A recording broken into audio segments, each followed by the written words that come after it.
everybody, this is ChanceTV. We're here at Dream Downtown in New York City for New York Fashion Week, and I am here with the J-Lo of, you are, come on, of Afghanistan. You're J-Lo, you're Rihanna, you're Madonna, all in one. Her name is Aryana Sayeed, correct? Correct. It's Aryana Sayeed. Yeah. Aryana Sayeed. Now, people go crazy for her. Even here, they recognize her downstairs in the lobby, so she's global. But one of the things is you sell out all these stadiums and concert halls and stuff like that, but you're a humanitarian, and you just got what award? I got the International Freedom Award last year in Berlin alongside Madeleine Albright, whom I love and respect a lot. And honestly, it was such a surprise and such a big honor for me to win an important award like that because of the work that I've done for the past few years in Afghanistan, and to get a reward for that, it's like everything. It was amazing. Yeah. Because people just see maybe Instagram and go, oh, her life's so great and she's this fashionable person and everyone's screaming for her on stage, but you're giving of yourself and giving back. Coming from that country, what is it like? I mean, you know, we have J-Lo out and she's doing the Super Bowl and then she gets on her jet and goes back to LA. What's it like you being the J-Lo of Afghanistan? Oh my God. It's the complete opposite. I mean, I envy all the artists and the singers and the actors in America or the rest of the world, because they have the freedom to do whatever they want. They can follow their dreams. They can, I don't know, dress the way they want. They can say what they want. But for us, it's completely the opposite. I mean, everything is like so restricted, and there's so much pressure, especially being a female artist in a country like Afghanistan. Is like insane. And Afghanistan, you know, they look at female singers like in a complete different way.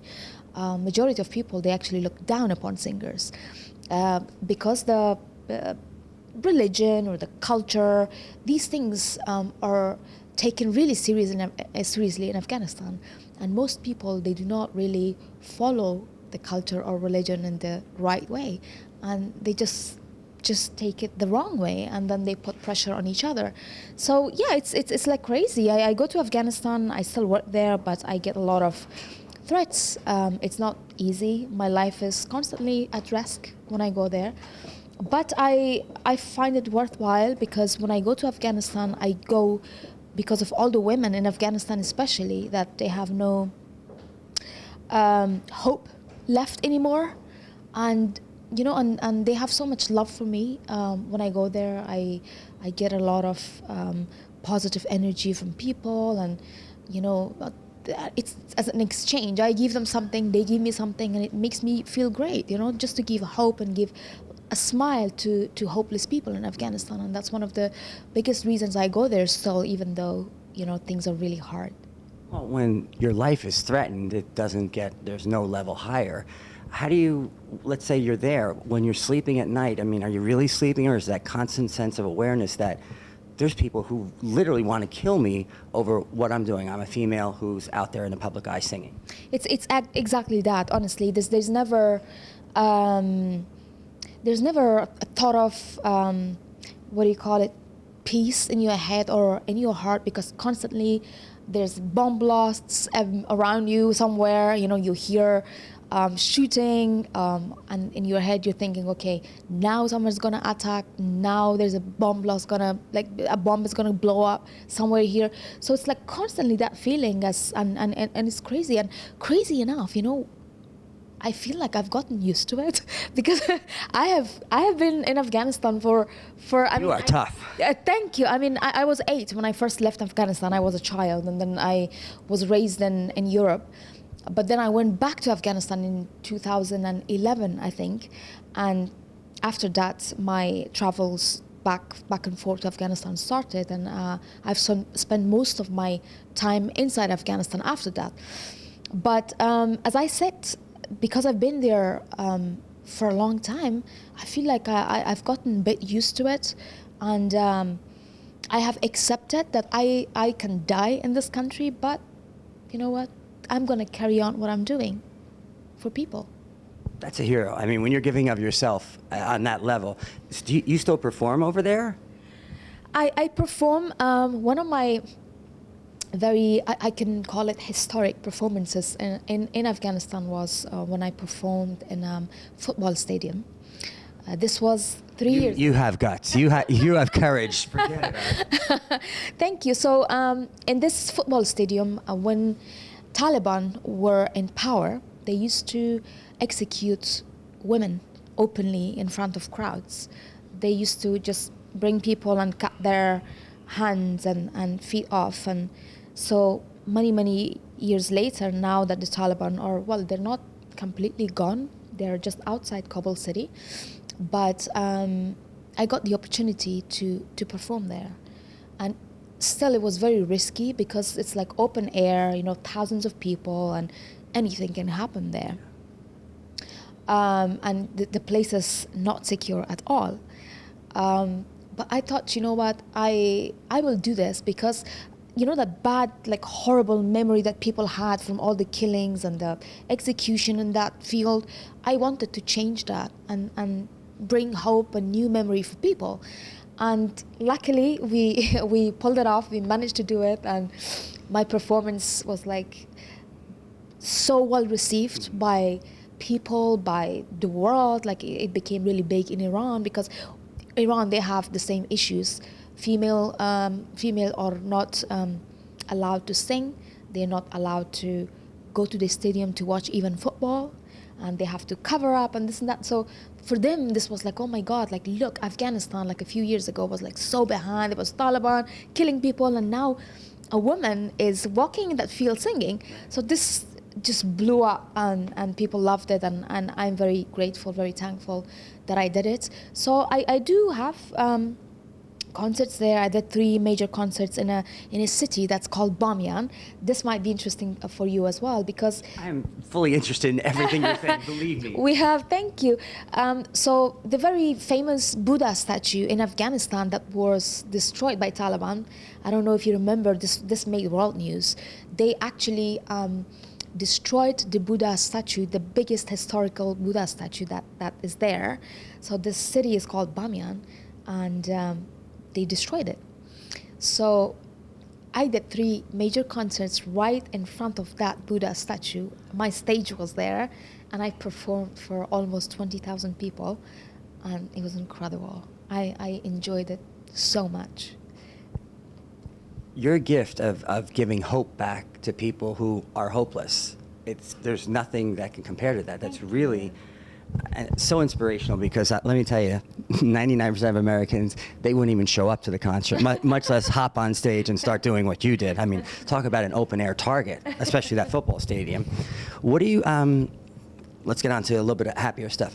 The people in America like J-Lo, Rihanna, and the other people we mentioned, were any of them influences to you? Because your music, I mean, you sing in what 2 languages? Yes, oh my God. I sing in 2 languages. I can sing in 3 because I can sing in Hindi as well. So I sing in Farsi, Pashto, and Hindi. And believe it or not, J-Lo was the biggest inspiration of my life. America, honestly, what have you done to the rest of the world? I still love her like anything. I love Beyonce. Oh my God. I love... She is a queen, actually. So I was a teenager. I was in school, I think, at that time when J-Lo just came out, and her first song was like amazing, and I was like, oh my God, I want to be like her one day, and I want to sing like her. I was dreaming big. I can never be J-Lo, but she has been such come on, you did it. You did it. You did it in a harder environment. Sorry, J-Lo, everybody loves you, but you did it in a country at war. Thank you. I mean, I try. J-Lo did it in Manhattan. I mean, you're from the Bronx, fine, but they're blowing stuff up where she's from. No, honestly, I have so much love and respect for her. She is powerful. She's energetic. She's still shining. I mean, so many years, like to keep that fame for so many years, it's not easy for an artist. And she's been in the game, like top of the game for so many years. So respect. 50 years old doing the Super Bowl. Oh my God, it was amazing. That was pretty amazing. Incredible. My jaw dropped. I mean, these 2 sexy ladies, they put the stage on fire. That was, oh my God, incredible. Loved it. That'll be you in 35 years. Oh my God. Oh my God. I hope. Absolutely. I hope. Well, you're doing, in the elevator, we talked about 2 music videos or something. I mean, you never stop. Yeah, I'm shooting 2 new music videos next week, actually, here in Washington, D.C. Here in America? Sorry, I'm sorry. I meant in USA. I got really excited. I'm like, well, you know who's going to be there. Okay, for us it's like here because I'm from Europe and then I've moved to Istanbul. When we come to America, this is like... Anyway, so we are shooting in DC, and one of these two songs is again... how can I... It's a patriotic song, actually. It's a song that brings out a very strong message to people, and I also have message for all the horrible people in Afghanistan who've been doing bad stuff, like who've been killing people, or so it's not directly targeted to one particular person, but to all those bad people who've done bad things. So it's a very strong song and strong lyrics, very touching, and I'm excited to shoot it. I can't wait. Once again, respect to you with the... I'm going to call them out. That's impressive. When you're singing a song like that, like in the studio, I know you'll do it 300 times or whatever, but once you hear it, is there a feeling like calling them out and then also saying to the good people, there's hope, here's what we're doing, and we're on your side or something? Absolutely. I mean, most of my songs, I do have like obviously happy, energetic, love songs and everything, but I try to dedicate my music especially for humanity and for change and for positive energy for people. So I've dedicated at least 7 or 8 songs of mine just for the rights of Afghan women, to give them, some hope and also to fight for their rights. And honestly, I do concerts all around the world for the Afghan community, and I see all these women coming out to the concert and supporting me from the age of, I don't know, I have kids from the age of 2, and then I have women that are like even 70, and they're mostly there to support me because of these messages and because of these songs that I have, and they admire that and they appreciate it, So it makes me, obviously, every time I sing these songs, again on the stage, it's like new feelings and everything is like comes back, because Afghanistan still hasn't changed. We still are struggling. We still have so much problems over there. Yeah, it touches you every time. You're also a TV star. Come on, how many shows do you have to do to be a TV star? I don't know. You tell me. I Googled you. You've done enough of them. Tell me, just run through a couple of them. Well, I have been a judge on a talent show in Afghanistan. I have done 3 seasons. It's called The Afghan Star.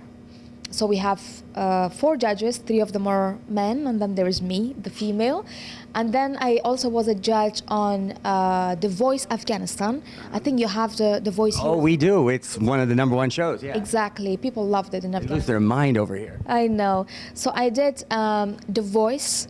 And you know what? I did a show on CBS here in America last year, and it was called The World's Best. So they had like 50 judges from 50 different countries, and I was there to represent Afghanistan. I remember that show. Now that you're talking about it, they promoted it like if I had known. Yeah. So I had such a great time. I met so many wonderful people over there. I met Drew Barrymore, who I love a lot. I love her movies. She's such a cutie. I met Faith Hill. She's so wonderful. And I met Rupaul. Rupaul, what an interesting character, because they were the 3 American judges over there, and then they had the international judges as well. It was a lot of fun. I loved it. Yeah. Rupaul, we love you. He's got his own conventions now, where he shows up and thousands of people go crazy. They dress up. So he really They pulled it love off. him. Yeah, he's amazing human being, very unique, very different. Cool. He's what we need, a nice distraction at this time. So what else is there? You've got the music videos. Yeah. Is there going to be another album? There's going to be another concert tour? Yeah, we are working on a concert tour right now. I just finished a concert tour actually about 2-3 months ago. I had a US tour. I had 5 concerts here in USA, in New York, Washington, and Dallas, and LA, and Texas. So all these places I went.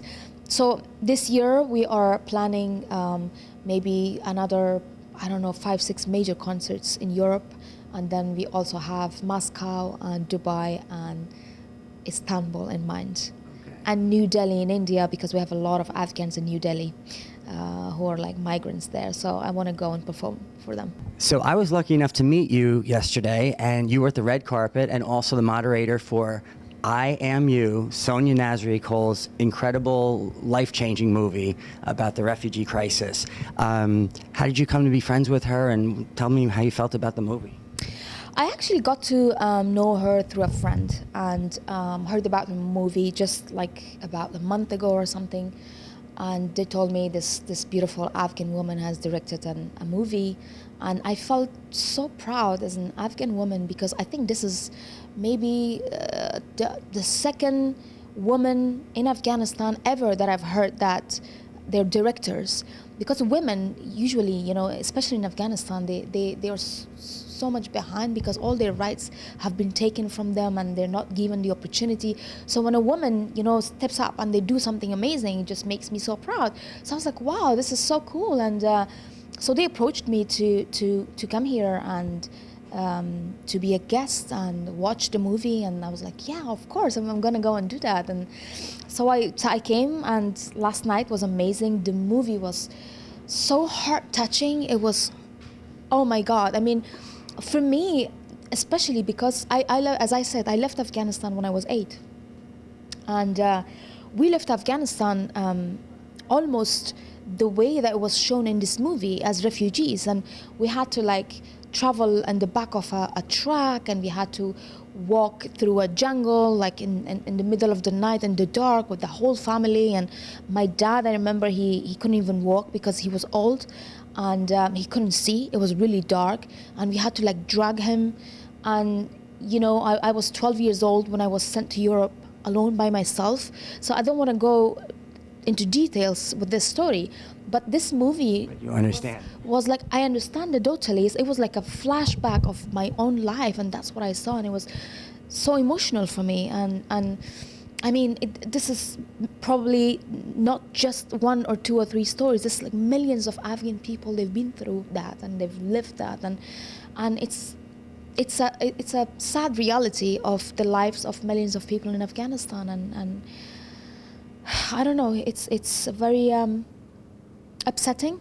You know, what's wrong with the world? Why is this happening? Why this war? Why this killing? And why do they have to leave their own country and have to go and become refugees in other countries, and then they're not getting the right treatment as the human beings? And yeah, it's just crazy. Like Sonia said, stay and die, Yeah. or take the 5% shot that maybe something will work out. Exactly. It's very sad, and you know, I'm just hoping and praying that hopefully one day we will have peace in Afghanistan, so that people won't have to leave their home and their family and take the risk to come out of the country to become refugee in somewhere else.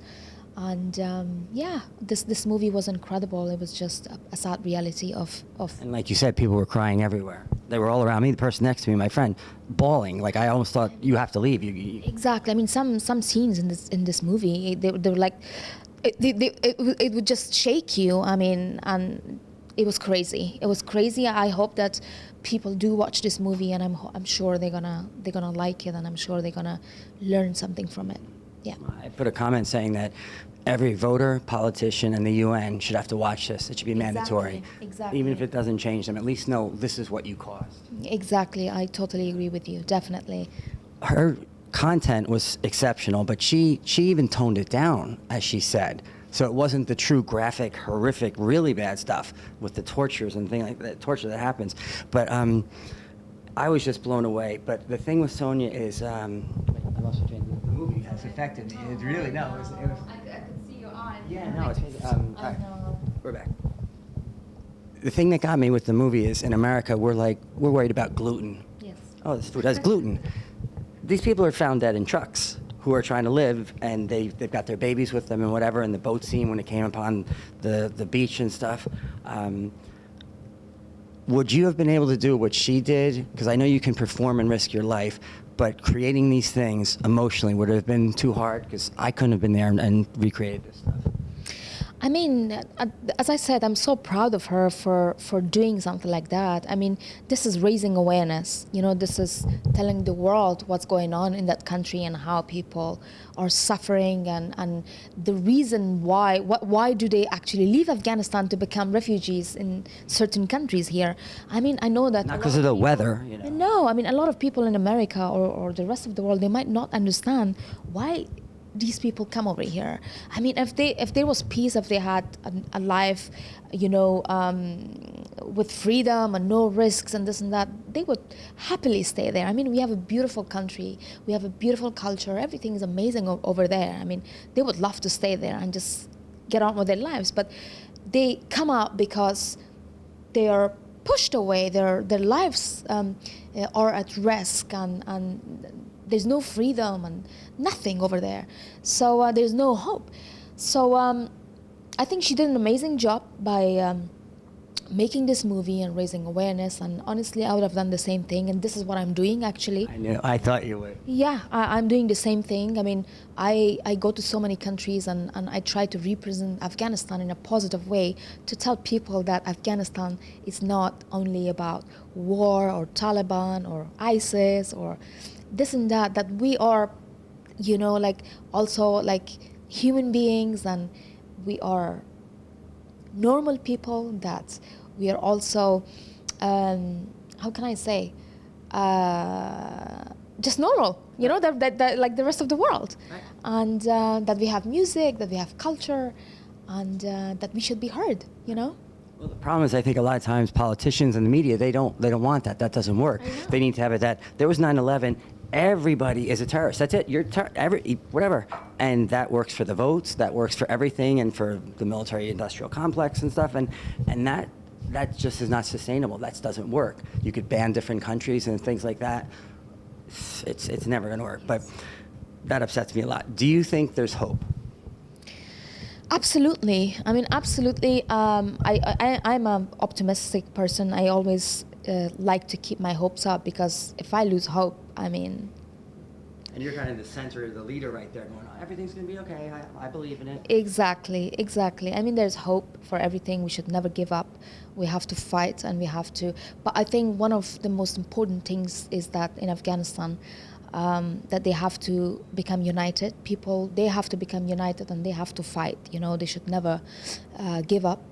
And there's definitely hope. I mean, yes, the war has been there for a long time. 40 years of war. It's not a joke. You know, it has destroyed the whole country and the moral of the people and their hearts and everything. So, but there's hope, and we fight, and we see what happens. Well, you're the perfect general to be the leader out in front doing it. What do you think people at home can do? What would you like them to do, or what would you recommend? People at home, I'm sorry, what do you mean people at home? Like viewers, people who see this. Viewers. So sure, we can do that. Yeah. So viewers at home, they see you, they're watching. What would you like to tell them? Like, how can they help? I just hope that they would, first of all, I hope that they understand all the refugees who come out from the war countries, like, I don't know, Afghanistan, Syria, all these other countries that are in trouble. I hope that they do not judge them or look down upon them. I hope that they understand that they have got a lot of problems in their own countries and they cannot live there anymore, and that's why they come this way. So I hope that they understand that that's everything for me. It's a very important message. Thank you. Guys, whoever you're listening at home, I am here with Aryana Sayeed. You're the Rihanna, J-Lo, the compilation, everyone. What was it? Who won it? Not Margaret Thatcher. Who won the other award with you? The super big Madeleine Albright. She won that award. The something humanitarian. What was it? It was the Freedom Award. Freedom Award. Talk about this. She's on stage. She got the Atlantic Council. Yes. That's not small time stuff. That's global. Thank you. So here's one of the people who's going to help save this world, and I don't mean that in a small way. You're getting up, you're risking your life, you're influencing people, and you're inspiring people to say there's still hope, we can still make it, right? Absolutely. Honor and a pleasure. We are out, Chance TV.